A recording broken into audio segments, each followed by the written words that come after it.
بسم اللہ الرحمن الرحیم۔ السلام علیکم سامعین اور ناظرین۔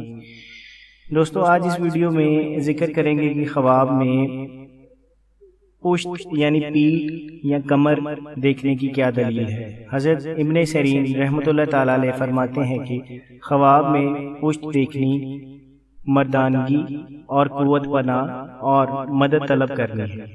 اگر خواب میں دیکھیں کہ اس کی کمر ٹوٹ گئی ہے تو دلیل ہے کہ جو شخص اس کا پشت و پناہ تھا دنیا سے رحلت کرے گا، اور اگر دیکھیں کہ اس کی پشت پر زخم پہنچا ہے تو دلیل ہے کہ اس کے معاون اور مددگار کو رنج اور آفت پہنچے گی۔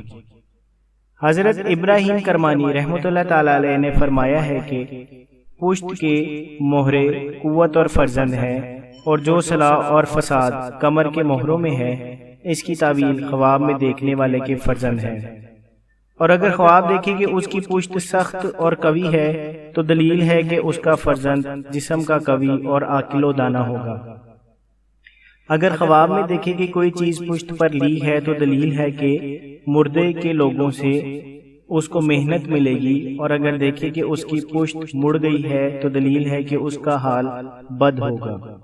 حضرت جابر مغربی رحمۃ اللہ تعالی علیہ فرماتے ہیں کہ خواب میں دشمن کی پشت دیکھنا دشمن کے شر سے امن ہے، اور عورت کی پشت دیکھنا دنیا کے پھرنے کی دلیل ہے۔ حضرت اسماعیل اشعث رحمۃ اللہ تعالی علیہ فرماتے ہیں کہ خواب میں پشت کو دیکھنا برادر ہے۔ اگر دیکھیں کہ پشت ٹوٹ گئی ہے تو دلیل ہے کہ اس کا بھائی مرے گا، اور اگر دیکھیں کہ اس کی پشت درد کرتی ہے تو دلیل ہے کہ اس کو بھائی یا بزرگ کی طرف سے غم و اندو پہنچے گا۔ اور اگر خواب میں دیکھیں کہ کسی وجہ سے اس کی پشت پر داغ لگایا ہے تو یہ دین اور دنیا کی اصلاح کی دلیل ہے، اور اگر دیکھیں کہ پشت دیوار کی طرف لگائی ہے تو دلیل ہے کہ سفر کو جائے گا اور مال و دولت حاصل کرے گا۔ حضرت جعفر صادق علیہ السلام نے فرمایا ہے کہ خواب میں پشت کا دیکھنا 12 وجہ پر ہے۔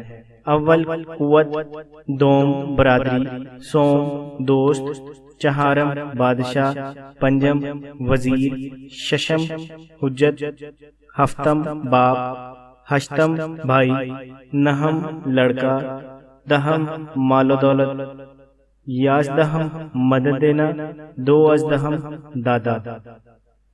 اور اہل تعبیر بیان کرتے ہیں کہ کافروں کے لیے پشت کا دیکھنا ایمان ہے، اور بدکاروں کے لیے توبہ ہے، اور منافق کے لیے اخلاص ہے۔ جزاک اللہ۔